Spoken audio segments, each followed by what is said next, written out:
आज आपका रिजल्ट आ गया है। नवंबर 2023 में जिन्होंने पेपर लिखे थे उनका आज रिजल्ट आ गया और बहुत सारे बच्चे पास भी हुए, बहुत सारे बच्चे रह भी गए। तो इस बार के रिजल्ट के बाद मैंने देखा कि बहुत सारे बच्चों के मेरे पास मैसेजेस आ रहे हैं कि सर, मई 2024 में हम जब जा रहे हैं, इस बार पेपर पास नहीं हुआ है, तो क्या हमको अपने पास प्रिपरेशन टिप्स हैं, हमें किस तरह से तैयारी करनी चाहिए, हमारे पास कितना समय है, कितने प्रिपरेशन हो पाएगी। तो मैं ये डिस्कशन छोटा-सा वीडियो इसलिए बना रहा हूँ ताकि आप में से जिन स्टूडेंट के भी एग्ज़ाम नहीं पास हो पाए इस बार और मई 24 में चूँकि उनके लिए मैंडेटरी शिफ्टिंग हो गई है टू द न्यू कोर्स, तो what are the basic points जिनके ऊपर उनको ज़्यादा ध्यान रखना चाहिए? पहले उन लोगों को बधाई देना चाहते हैं जिन लोगों ने अभी इस बार के एग्ज़ाम पास कर लिए और बहुत ज़्यादा खुश भी होने चाहिए वो, क्योंकि ओल्ड कोर्स के साथ ही उनका इंटरमीडिएट समाप्त हो गया। अब उनकी अगली यात्रा स्टार्ट हो जानी चाहिए, अच्छी जगह आर्टिकलशिप करने के लिए, उनके लिए हर दिन इम्पोर्टेंट है। उनको ट्राई करना चाहिए at the earliest articleship join करने की, ताकि उनके पास किसी भी स्थिति में उनको नवंबर 2026 के एग्ज़ाम के लिए एलिजिबल हो जाएँगे वो। तो उनको ट्राई करना चाहिए by the end of February वो अपने पास आर्टिकलशिप जॉइन कर लें। और वैसे उन बच्चों को एक और भी राय, बहुत जल्दबाजी ना करें कि सभी क्लासेस एकदम स्टार्ट कर दें। आपके पास बहुत अच्छा खासा टाइम है अपनी आर्टिकलशिप के दौरान पढ़ने का। एक ही सब्जेक्ट पढ़ना है आपने, कोई भी एक सब्जेक्ट उठा लो और उसे पूरा करो। Live sessions low, don't go for the recorded, live sessions low, followed by that अपने टेस्ट वेस्ट दो और फिर उसके बाद अगले सब्जेक्ट के ऊपर आओ। ये बात हुई उन लोगों के लिए जिन्होंने ऑलरेडी पास कर लिया है। और जिनका नहीं हुआ है उनके लिए थोड़ी-सी भारी भरकम समस्या है, खास तौर पे उनके लिए जिनका अकाउंट्स भी एग्ज़म्प्ट नहीं हुआ है। अकाउंट्स एग्ज़म्प्ट हो गया तो भी कोई दिक्कत की बात नहीं, बाकी पेपर्स पढ़ने हैं, फिर अकाउंट्स में मेजर चेंजेस हैं तो कोई ज़्यादा दिक्कत उनके लिए नहीं है। बट अगर अकाउंट्स भी एग्ज़म्प्ट नहीं हुआ, तो वाक़ई एक चिंताजनक मुद्दा है। अराउंड 150 आवर्स का कंटेंट है, जो उनको कवर करना पड़ेगा, अच्छे से कवर करना पड़ेगा। यानी उसी ग्रुप 1 के अकाउंट्स में अराउंड 150 आवर्स का कंटेंट और ऐड ऑन हो गया है। तो उनको वो साथ में एडिशनली कवर करना पड़ेगा। This is the basic change. Of course paper MCQ based आ रहा है, तो इसका मतलब अगर एमसीक्यू की बात करें तो ऑफ कोर्स उसकी भी प्रिपरेशन करनी चाहिए आप लोगों को। तो मैं आपको उसी के बारे में एक राय देना चाहता हूँ। नंबर 1, यदि ग्रुप 1 आपने कर लिया था अकाउंट्स का, आपको उन टॉपिक्स पर कंट्रोल है, तो जो नए टॉपिक्स आए हैं उसको हमने नाम दिया हुआ है ट्रांजिशन, कि ट्रांजिशन के टॉपिक्स हैं वो, जो नए टॉपिक्स आपको करने पड़ेंगे। और चूंकि अब वो अल्टीमेटली मई 24 के ग्रुप 1 के अंदर ही पूछे जाएंगे, तो आपको वो टॉपिक अच्छे से प्रिपेयर करने हैं। हो सकता है आप में से कुछ बच्चों ने उन टॉपिक्स में से कुछ टॉपिक ऑलरेडी ग्रुप 2 में भी पढ़ लिए हों, बट स्टिल मैं मानता हूं कि जो भी ये टॉपिक्स हैं वो 150 आवर्स के हैं जो आपको तैयार करने पड़ेंगे। बहुत कम समय है, 150 घंटे हैं, आपको उसके ऊपर भी 50-60 घंटे अपने लगाने पड़ेंगे, तो 200 घंटे हैं।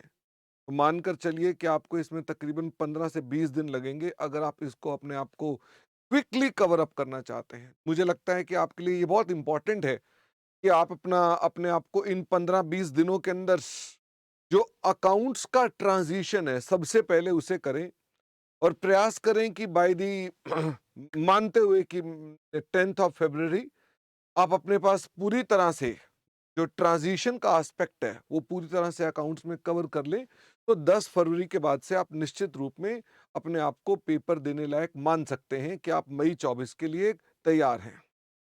एमसीक्यू इंस्टीट्यूट ने आपके बोर्ड ऑफ स्टडीज के आके आपके लॉगिन में डाल रखे हैं। आपको अलग से कोई एमसीक्यू नहीं करने हैं। अपना लॉगिन करेंगे, जो आपका नंबर है इंस्टीट्यूट ने जो आपको रजिस्ट्रेशन नंबर दिया है उससे लॉगिन करिए। आपको हर टॉपिक के वहाँ क्वेश्चंस मिल जाएंगे, उन क्वेश्चंस को करो। उसके लिए कोई अलग से क्लासेस लेने की आवश्यकता नहीं है।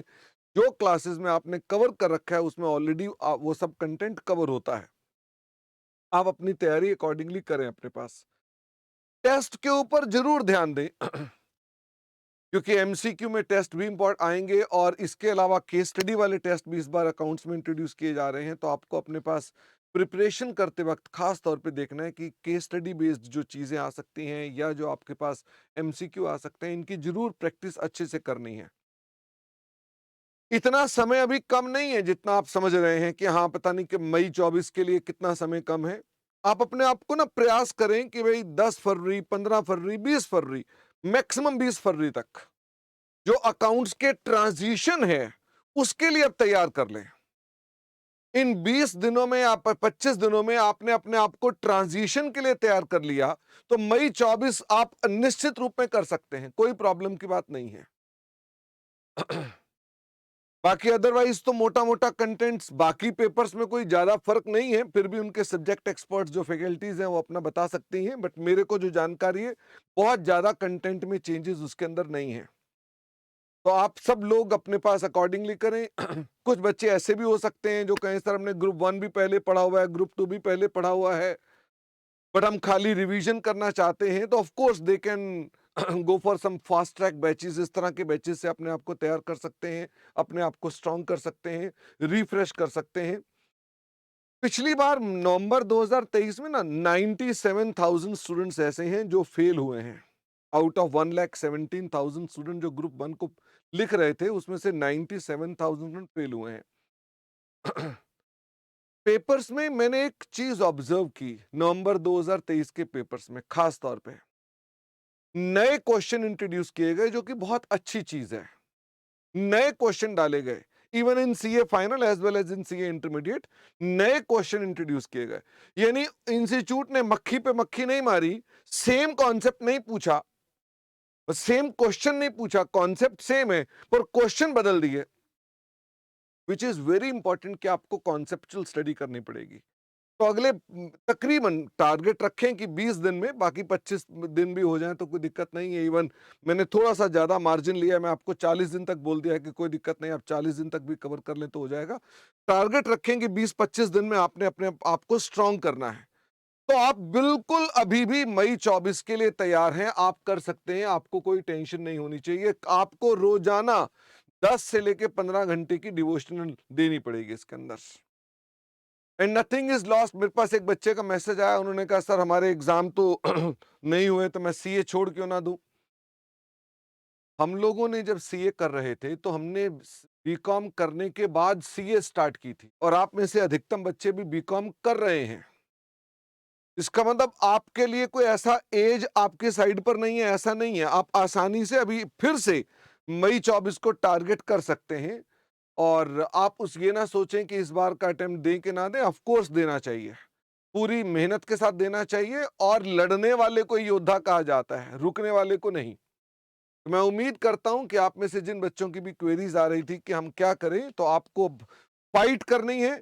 अगले 20-25 दिनों में, 30 दिनों में आपने अपने अकाउंट्स के जो नए टॉपिक्स ऐड ऑन हो गए हैं उसे कवर अप करना है, स्ट्रांगली करना है।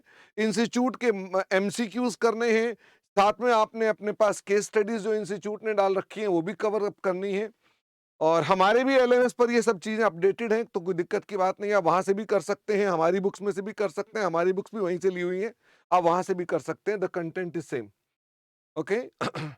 और अगर किसी ने दोनों ग्रुप पहले पढ़ रखे थे और सिर्फ रिवीजन करनी है तो they must quickly start their revision immediately. Don't lose heart, work hard, और अगली मई 24 के अंदर मुझे अच्छे अच्छे रिजल्ट्स आपने देने हैं। Thank you very much, bye bye.